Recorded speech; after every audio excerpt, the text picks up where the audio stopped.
Thanks for tuning in to Crazy Mango Stories. Give a thumbs up, subscribe, and hit the bell for more betrayal stories. It was a quiet evening. Laura sat at the kitchen table, casually scrolling through her phone while I absentmindedly watched TV, not really paying attention to anything. You know those evenings where everything feels normal, maybe even boring? Well, that's how it started. I remember glancing at her from time to time, marveling at how content she seemed. I'd believed for years that we had this unshakable bond. 12 years of marriage, never a crack in sight, at least none I noticed. Then her phone dinged. And it wasn't the sound that grabbed me, it was the name, Karen, Laura's best friend, her supposed soul sister as she liked to call her.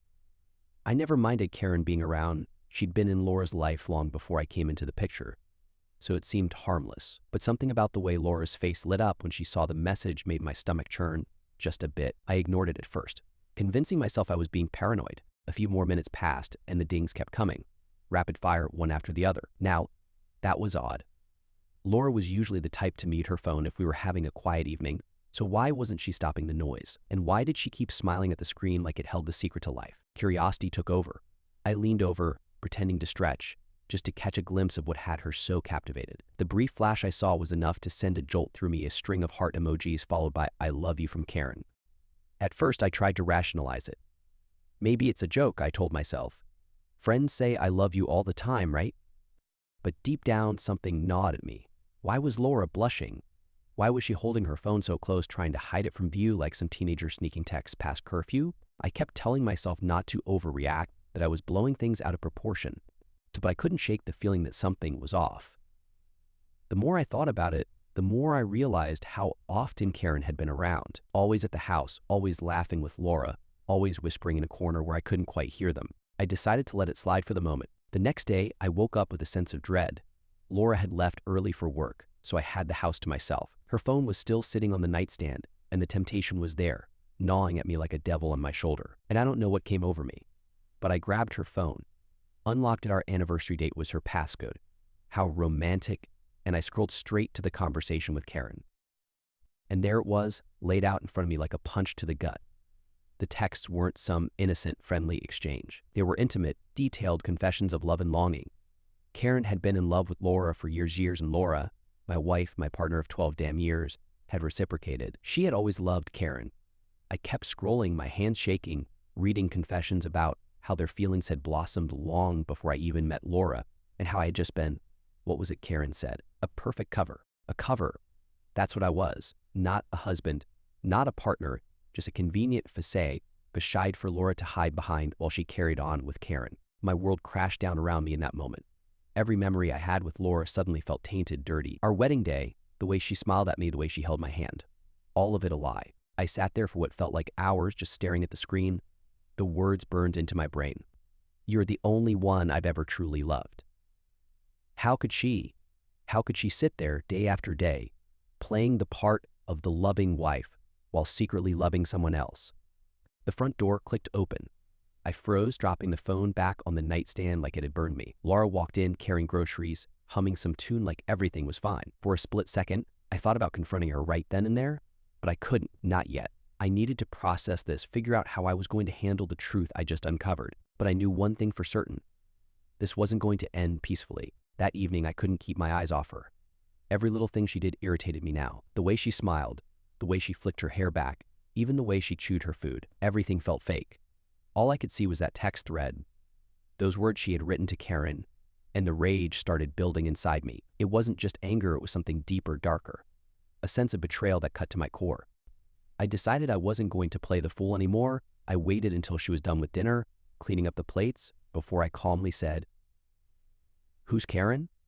She stopped mid-step, her back stiffening just for a moment before she turned to face me, wearing that practiced, innocent smile. "What do you mean?" "Don't play dumb, Laura," I said, my voice colder than I intended. I saw the messages. Her face paled, the smile faltering. "Dave, it's not what you think." Oh really? So you don't love her? You haven't been lying to me for 12 years? Because from what I read, that's exactly what's been happening. The silence that followed was suffocating. She didn't deny it. She just stood there, watching me with those same eyes I thought I knew so well. But they weren't the eyes of a wife, they were the eyes of a stranger. Finally, she sighed and sat down at the table, like she'd been waiting for this moment. "Yes," she said, almost calmly. "I've always loved Karen." That's when the real pain hit me. It wasn't just about the cheating. It was about the truth, the cold, unvarnished truth that I had been nothing more than a tool, a convenient mask for her real feelings. Why? I asked, my voice barely above a whisper. Why did you marry me? I needed a life that people would accept, she said simply, no hint of shame in her voice. I needed a husband, a family. It's what was expected of me. And you were perfect for that. Her words cut through me like a blade. I spent that night on the couch. Sleep didn't come. How could it, after hearing what Laura had said, when you were perfect for that? Her words echoed in my mind over and over, turning my stomach. I stared at the ceiling, replaying our entire marriage in my head, questioning everything. Was there ever a moment when she truly loved me? Was anything real? The next morning she was up early, moving around the kitchen like nothing had changed. But everything had changed. I couldn't look at her without feeling the rage bubbling up inside me, ready to spill over. Every smile, every casual word felt like an insult. She knew what she'd done, knew she had shattered me. And yet here she was, calmly making coffee like it was just another day. I didn't know how to play it. I had thought confronting her would bring some kind of closure, but it hadn't. It was like there was a wall between us now, an invisible barrier built out of her lies. And every time I tried to breach it, I ran into cold indifference. She sat down across from me at the table, her mug in hand, as if nothing had happened. Were you going to be like this all day? She asked. Like what? I shot back, barely able to keep the venom out of my voice. Like this, she waved her hand in my direction, sulking, glaring at me. What do you want, Dave? I told you the truth. You should at least give me credit for that. Credit? I laughed bitterly, shaking my head in disbelief. You lied to me for 12 years, Laura. You made me believe we had a life together, a real marriage, and now you want credit for telling the truth. You've got to be kidding me. She sipped her coffee, unfazed. Would you have preferred I kept lying? I wanted to throw the mug across the room, watch it shatter like my life had, but I forced myself to stay seated. I would have preferred that you never lied in the first place. Laura shrugged, as if that answer was too much to ask.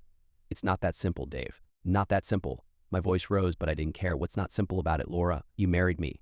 You promised to love me, to build a life with me. But all that time, you were in love with someone else, someone you were hiding from me.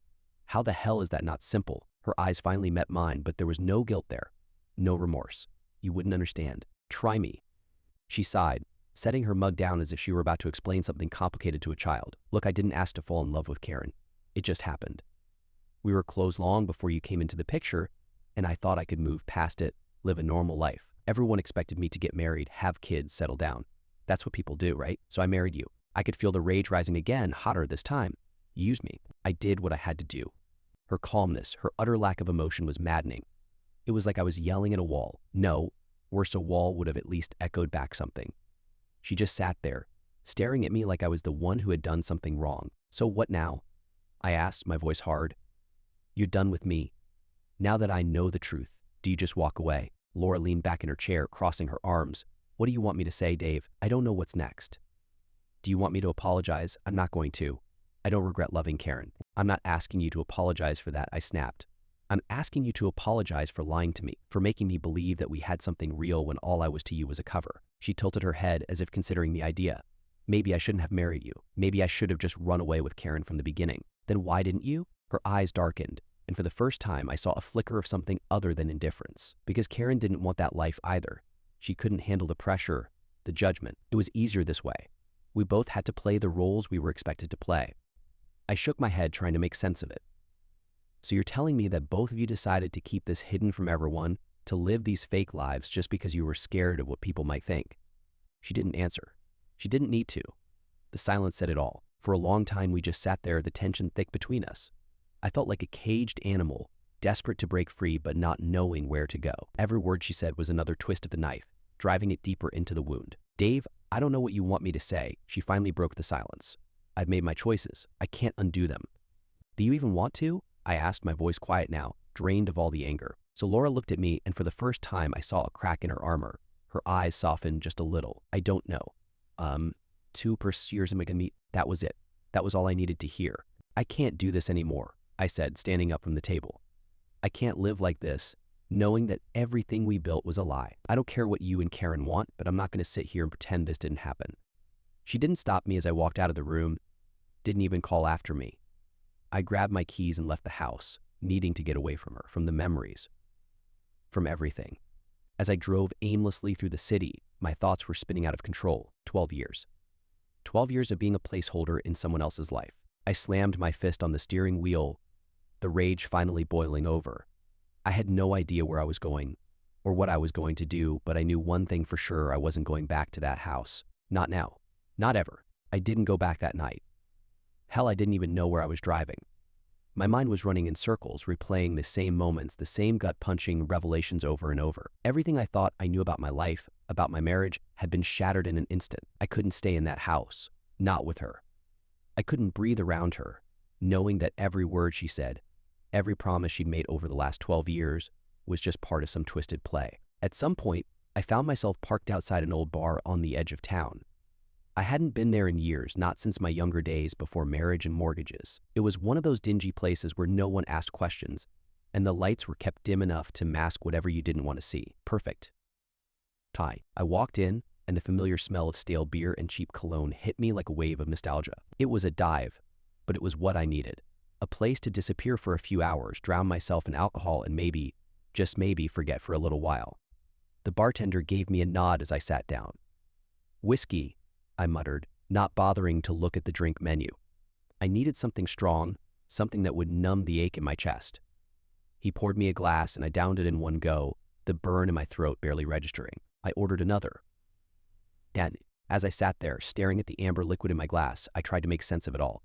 Had I been blind? Had I missed the signs? Laura always seemed happy. At least she had never given me any reason to suspect otherwise. We had our fights like any other couple, but nothing that ever felt serious. I thought we were solid. I thought we were forever. But how could I have been so stupid? Each time the glass touched my lips, the memories came rushing back. The small, seemingly insignificant things that suddenly seemed glaring in the light of what I now knew. How she'd stopped asking me about my day months ago. How she'd always been on her phone, texting Karen with that stupid grin on her face. How she always insisted on girls' nights with Karen, leaving me at home without a second thought. My hand clenched around the glass, my knuckles turning white. How had I not seen it? I couldn't stop thinking about Karen either. She was always there at every barbecue, every birthday, every holiday. She was practically part of the family. Laura's best friend. I even liked her, trusted her. Never once did I think she was a threat. But now I realized that all along, Karen had been the person Laura truly loved. And me. I was just an accessory, a puppet for their charade. I hated them both for it. By my third drink, I felt the anger boiling again. Laura hadn't even fought for us. She hadn't apologized, hadn't even shown an ounce of regret for what she did. I was just supposed to accept it, to live with the fact that our entire life together had been based on lies. How could she do that to me? How could she be so damn cold? I needed answers. Real answers. Not the calm, detached crap she'd fed me that morning. I needed her to admit how she'd played me, how she'd used me, and to feel something, anything about what she'd done. But deep down, I knew she wouldn't. Laura was done pretending. The mask had come off, and the real Laura, the one who didn't give a damn about me, had finally shown herself. "Another?" the bartender asked, eyeing my empty glass. I nodded. I was in a fog, my brain swimming in a mixture of whiskey and rage, but even through the haze, I knew what I had to do. I couldn't just walk away from this. Not like this. I wasn't going to let Laura get away with it, to let her waltz through life pretending that what she'd done was okay. I was going to confront her, push her until she admitted everything. I wanted her to feel the weight of her betrayal, to suffer through the truth the way I had. I threw some cash on the bar and stumbled outside. The cold air hit me like a slap to the face, but it wasn't enough to clear the fog. My head spun as I leaned against the car, trying to steady myself. I didn't know what I was going to do or say when I got back to the house, but I knew one thing: I wasn't going to be the one suffering alone anymore. As I drove back home, my mind raced with possibilities. Maybe I'd scream at her. Maybe I'd pack her bags and throw them in the street. Maybe I'd drag Karen into this to force her to face the destruction she'd helped cause. I didn't know. All I knew was that this wasn't going to end quietly. When I pulled into the driveway, the house was dark.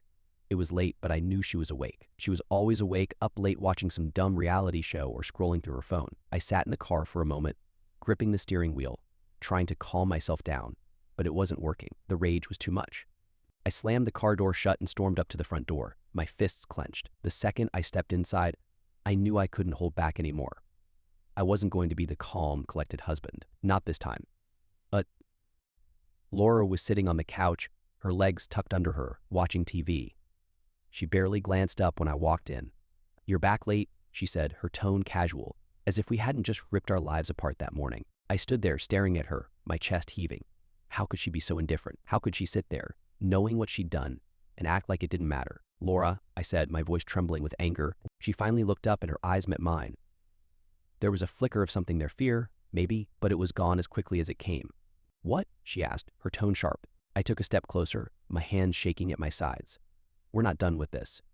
You don't get to just pretend everything's fine. Her eyes narrowed, and she set down the remote. What are you talking about? I laughed bitterly, feeling the anger bubbling up again. Don't play dumb, Laura. I know everything. I know about you and Karen. She didn't flinch. In fact, she looked bored. We've been over this, Dave. I don't know what else you want me to say. I want you to admit it, I said, my voice rising. I want you to admit that you lied to me for 12 years, that you never loved me, that you used me. She stood up, crossing her arms, that same cold, indifferent look on her face. I've already told you the truth. If you can't handle it, that's your problem, I snapped. In one quick movement, I grabbed the coffee table in front of her and flipped it over, sending it crashing to the floor. The sound of glass shattering echoed through the room, but I didn't care. I needed her to react, to feel something, anything. Laura took a step back, her eyes wide for the first time that night. What the hell is wrong with you? She shouted. You, I roared, pointing at her. You're what's wrong. You destroyed everything. You ripped my life apart, and you don't even care. She glared at me, her face twisting into something ugly. You think this is all about you? If you think I owe you something? I don't owe you a damn thing, Dave. You were a means to an end, that's all. Get over it. The words hit me like a punch to the gut. There it was. The ugly truth laid bare in front of me. I stood there shaking with rage, my fists clenched so tight I could feel my nails digging into my palms. I'm done, I whispered, my voice hoarse. I'm done with you. Laura stared at me for a long moment, then shrugged. Good. That was it. That was all she had to say. I turned and walked out of the house, the sound of broken glass crunching under my shoes as I left. I didn't know where I was going, but I knew one thing. There was no coming back from this. Not for me. Not for her. I drove for hours that night, circling the city, the roads blurring as I tried to make sense of what had just happened. There was no clarity, no peace. Just a storm in my chest that wouldn't settle. I thought confronting Laura would bring closure, some kind of finality to the situation, but it had done the opposite. It had ripped open the wound wider, and I was bleeding out, unsure of how to stop it. It wasn't just the betrayal. It wasn't just the fact that Laura had been in love with someone else for 12 years. It was the coldness. The absolute lack of emotion she showed when I confronted her. It was as if everything I thought we had meant nothing to her. I was disposable, a tool she used until she didn't need me anymore. I pulled over into an empty parking lot, my head resting against the steering wheel, trying to breathe. The weight of it all was crushing me. I had nowhere to go. My house, the home I had built with her, felt like a prison now. I couldn't go back there. I couldn't stand to look at her, to hear her voice, to be reminded of everything she'd done to me. My phone buzzed in my pocket, pulling me out of the haze. I pulled it out, expecting it to be Laura, maybe Karen, maybe one of them finally deciding to explain why they'd chosen to wreck my life. But it wasn't Laura. It was Karen. And that made me angrier than I thought possible. Her message was short, almost clinical. We need to talk. Call me when you can. Talk. What the hell was there to talk about? I wasn't about to sit down with Karen and have some polite conversation about how she'd spent the last 12 years in the shadows, hiding in plain sight while I played the fool. The fact that she had the audacity to message me, to ask for a conversation like this, was just another step in her manipulation. She wasn't satisfied with ruining my marriage. Now she wanted to pick through the wreckage. I threw the phone onto the passenger seat, unable to stomach the thought of responding to her. I wasn't going to be a pawn in their twisted game anymore. They'd gotten what they wanted. Now they could live with the fallout. But the thought of Karen, the way she had always been around, always so close to Laura, gnawed at me. I couldn't shake it. The more I thought about her, the more the pieces of the puzzle began to fit together. All those times they laughed together, those late-night phone calls, the weekend getaways that Laura assisted, were just the girls having fun. How had I been so blind? I should have known. The signs had been there all along, hadn't they? The little things that I brushed off as normal because I trusted Laura. I trusted her with my life, and she had spent every day betraying me with that woman. I could feel the rage boiling over again, that dangerous heat that pushed me to do something. Anything to release it. I slammed my hands against the steering wheel, the horn blaring into the empty night. How could I have been so stupid? So blind? Without thinking, I grabbed my phone again, scrolling to Karen's message. Before I could stop myself, I hit the call button. That I didn't know what I was going to say, but I knew one thing for sure: I wasn't going to let her off easy. She had to face the mess she had helped create. It rang twice before she picked up. Her voice, smooth and calm, came through the line. Dave. Just hearing her say my name sent a wave of nausea through me. I clenched my jaw, trying to keep my voice steady. What the hell do you want? Karen. There was a pause on the other end. I could almost hear her thinking, calculating how to respond. We need to talk. I've got nothing to say to you, I spat, my hands shaking as I gripped the phone. "You deserve to hear the truth," she said, her voice infuriatingly calm. "Laura and we didn't want it to happen like this." I barked out a laugh, the bitterness coating my throat. "Oh, really?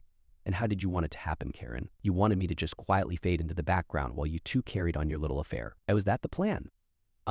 It wasn't an affair," she said, her voice sharpening. "It was never like that." "Then what the hell was it?"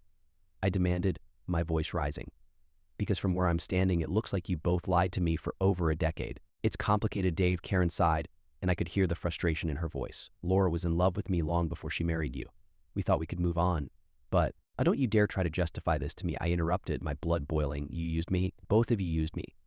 You let me build a life with her, let me believe that I had a wife who loved me, while the two of you sat there and laughed behind my back." "No one was laughing, Dave," Karen said quietly.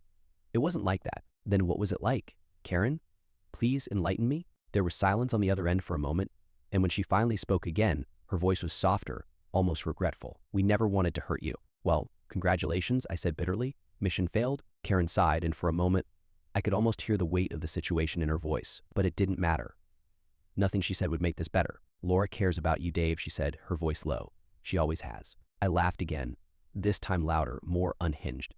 "Cares about me? Is that what you call it? She's in love with you, Karen. She doesn't give a damn about me." "Dave, that's not—" "Stop," I snapped, cutting her off. "Just stop. I don't want to hear it. I don't want your excuses or your explanations. I don't care anymore." The line went silent again, and for a moment, I thought she'd hung up. But then she spoke, her voice soft and serious. "I'm sorry, Dave. I really am." I clenched my jaw, swallowing the bile that rose in my throat.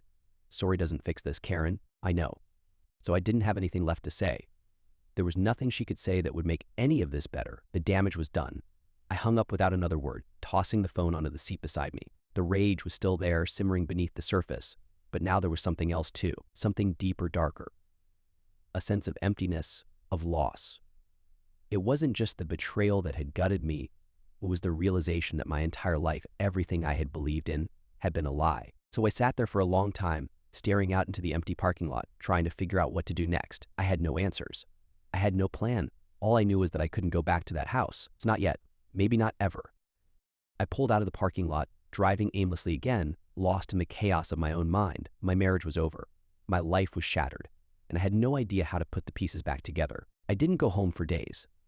The thought of stepping back into that house, our house where everything had happened, was unbearable. Every corner of it, every room was haunted by memories that now felt like nothing but lies. How could I live in a place where every moment, every smile, every kiss had been tainted by her secret? Instead, I crashed at a cheap motel off the highway, the kind of place where no one asked questions. It was a dingy little room with the flickering light over the bathroom sink and a bed that creaked if you so much as breathed. But it was better than being at home, better than facing her. I spent most of my time staring at the walls or sitting in my car, driving with no destination, trying to figure out what the hell I was supposed to do next. There was no guidebook for this, no easy answer. Every thought spiraled back to the same crushing realization. I had been living a lie for 12 years, and I didn't know how to move forward. My phone had been going off constantly, mostly missed calls from Laura, a few messages from Karen. I ignored all of them. What could they possibly say?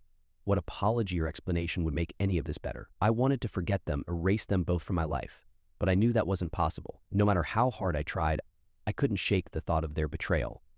It was like a splinter lodged deep in my brain, impossible to dislodge. I stared at my phone, the missed calls piling up.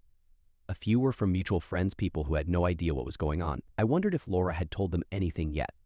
I wondered what story she was spinning to justify what she'd done. My hands itched to smash the phone against the wall, to destroy something, anything, but I couldn't bring myself to move. I wasn't even sure what I was waiting for.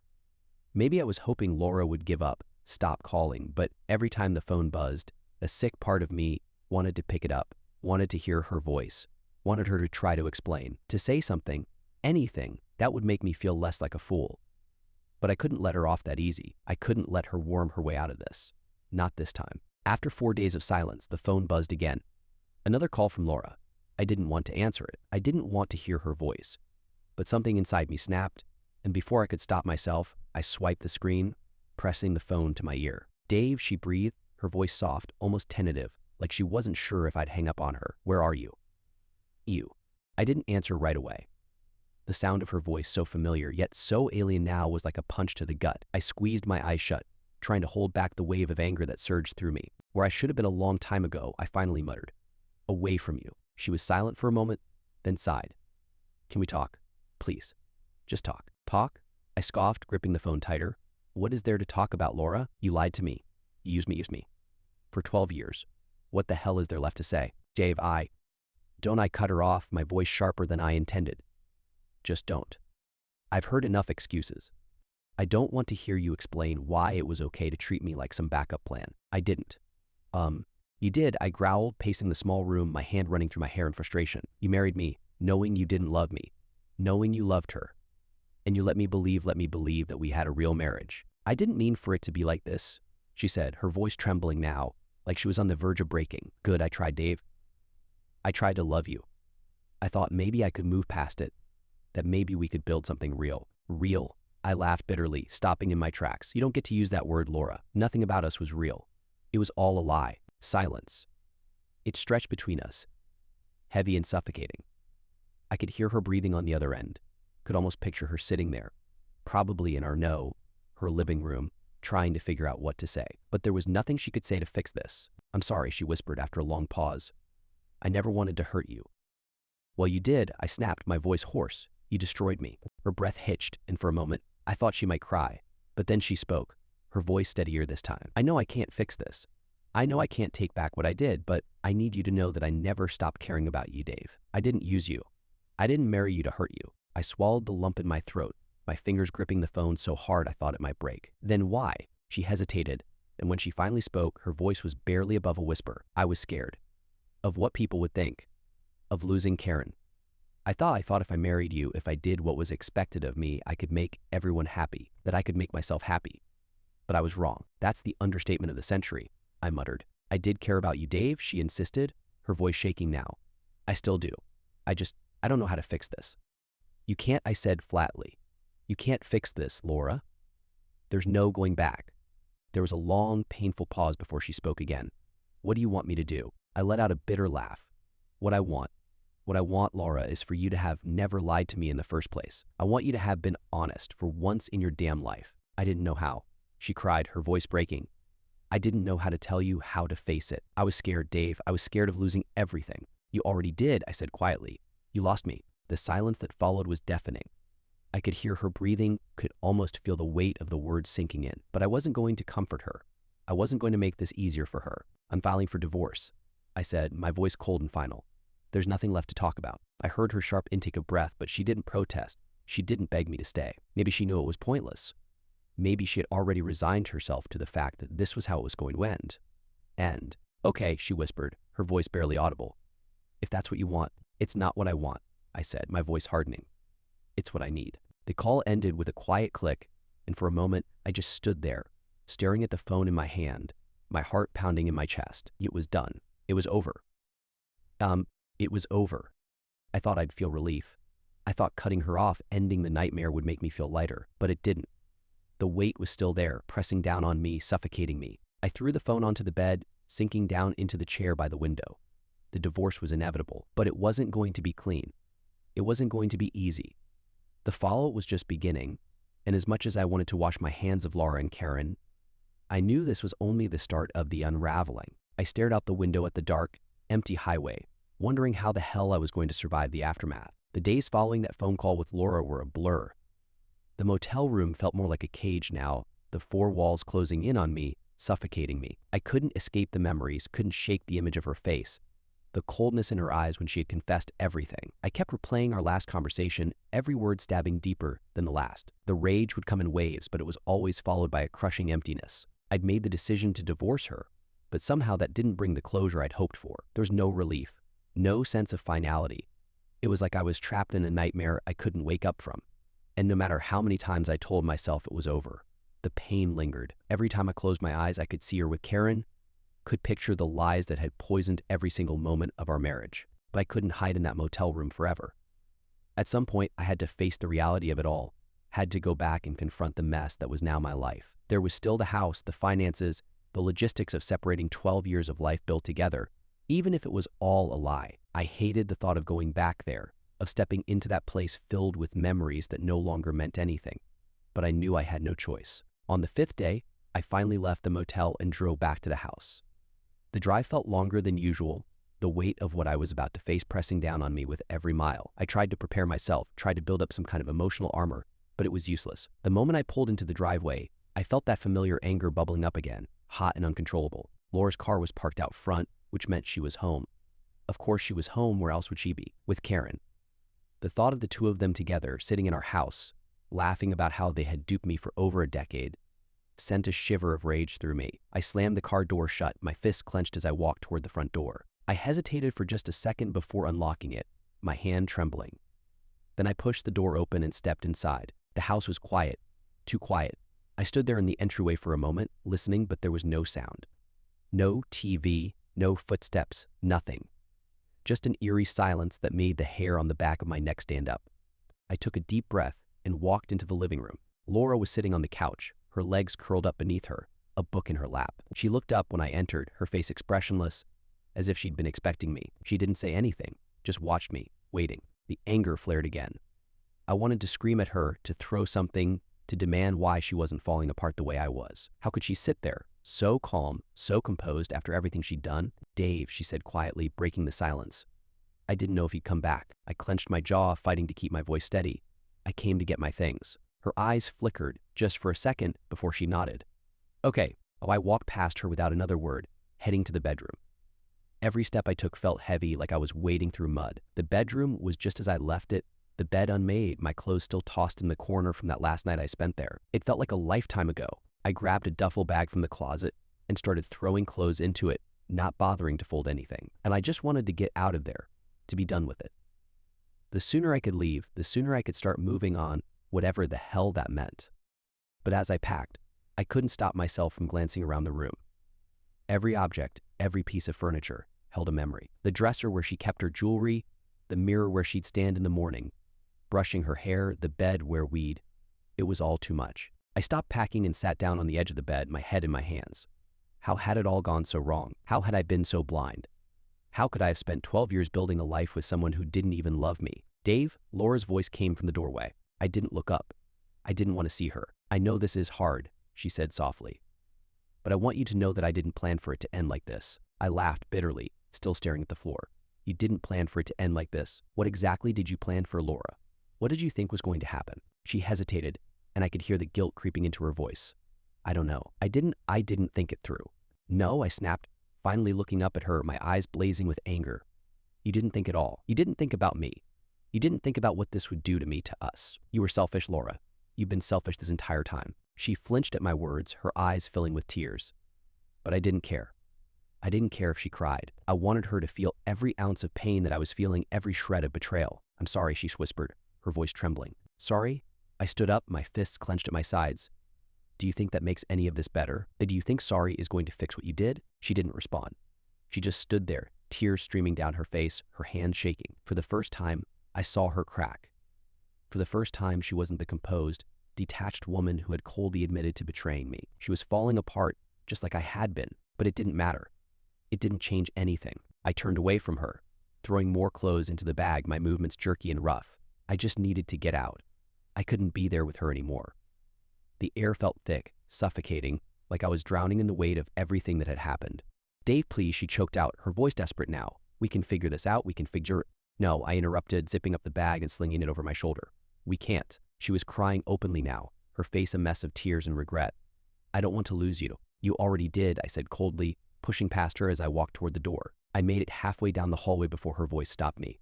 "What about Karen?" I froze. That name, that goddamn name, sent a fresh wave of rage through me. I turned slowly, my eyes narrowing, as I looked at her. "What about her?" "Are you going to talk to her?" Laura asked, her voice barely above a whisper. "Why?" I spat, taking a step closer. "Why the hell would I talk to her? She's just as much to blame for this as you are." Laura swallowed, her eyes darting to the floor. She didn't want it to be like this, either. I laughed, shaking my head in disbelief. "Oh, I'm sure she didn't. I'm sure she feels real bad about it." "Dave, enough," I snapped, my voice sharp and final. "I don't want to hear about her.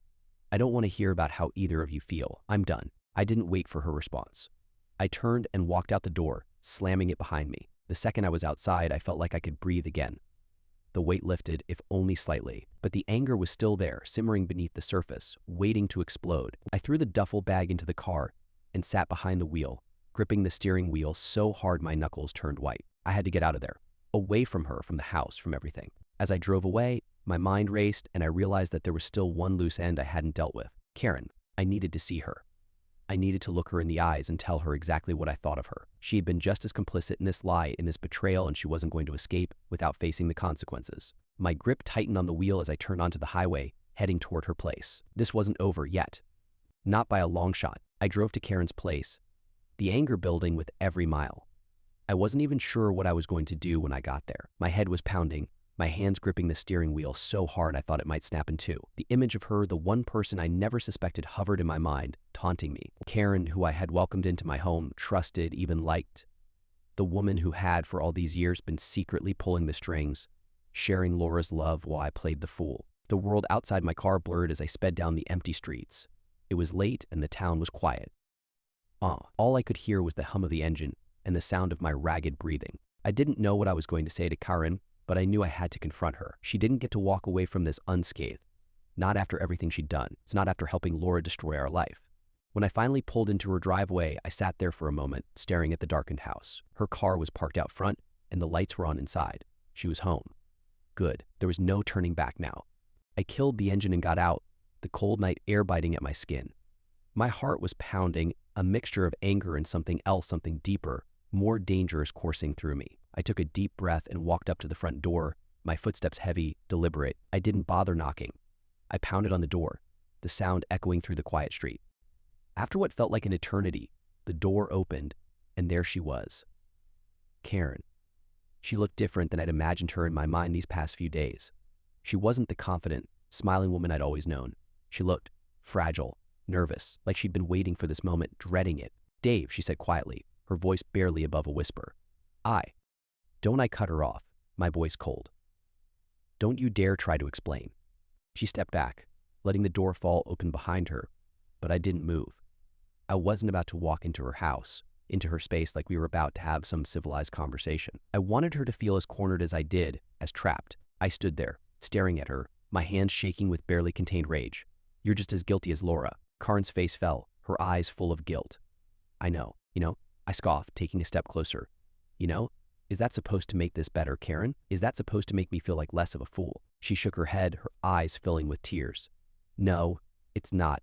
I'm sorry, Dave. I never wanted it to be like this." "And you never wanted it to be like this." I laughed bitterly, my voice rising. "You didn't want to get caught, you mean?" She flinched at my words, her eyes darting to the floor. I didn't want to hurt you." "So, well, you did." I snapped, my fists clenching at my sides. "You and Laura both. You lied to me. You made me believe I had a life, a marriage, well, the two of you. We didn't mean for it to go on this long," Karen interrupted, her voice trembling. "At first, it was just we were scared. Scared of what people would think, scared of what it would do to our lives if we told the truth." "Scared?" I spat. "You think fear justifies this? You think hiding behind a lie for 12 years was the right thing to do?" "I didn't know what else to do," she whispered, tears spilling down her cheeks now. We thought we could just move on, that we could love other people. But Laura, she couldn't. She tried, but she couldn't." "And what about you?" I demanded, stepping closer, my voice shaking with anger. "You didn't try, did you? You stayed in the shadows, waiting for her, letting me be the idiot who thought he had a wife who loved him." Karen wiped at her tears, her hands trembling. "I never meant for it to hurt you like this." "Stop saying that," I growled, my voice hoarse.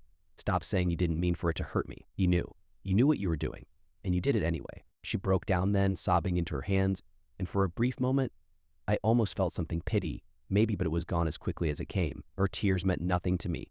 Her guilt, her apologies, they didn't change the fact that she had betrayed me just as much as Laura had. "Dave, please," she sobbed, reaching out toward me, but I stepped back, shaking my head. "Don't touch me," I said through gritted teeth. "You don't get to ask for forgiveness, not from me." She dropped her hands, looking defeated, and for the first time I felt like maybe she understood. Maybe she finally realized what she had done, the depth of the betrayal she had helped create, but it didn't matter. It was too late. "I'm done with both of you," I said quietly, my voice barely above a whisper. "I don't care what you and Laura do. You're both dead to me." I turned to leave, but her voice stopped me one last time. "Dave," she called out, her voice small, broken. "I never meant for this to happen. I swear. I loved her, but I never wanted this." I didn't turn around. I didn't acknowledge her words. I just walked away, my chest tight with a mixture of rage and something else, something darker, heavier. I didn't care what she had meant. I didn't care about her love for Laura or the reason she had kept their secret. None of it mattered anymore. It was all too late. I got into my car and slammed the door shut, my hands gripping the steering wheel so tightly my knuckles turned white. I stared out the windshield, my heart pounding in my chest, my mind racing. This was it. The final confrontation, the final betrayal. There was nothing left to say, nothing left to feel. I drove away from Corinne's house, leaving her and Laura behind, the life I'd known crumbling to dust in the rearview mirror. There was no going back now. No fixing this, no mending what had been broken. I didn't know where I was going or what I was going to do next. But I knew one thing for certain: I was done being the fool, and they were going to pay for what they'd done. This wasn't the end. It was just the beginning.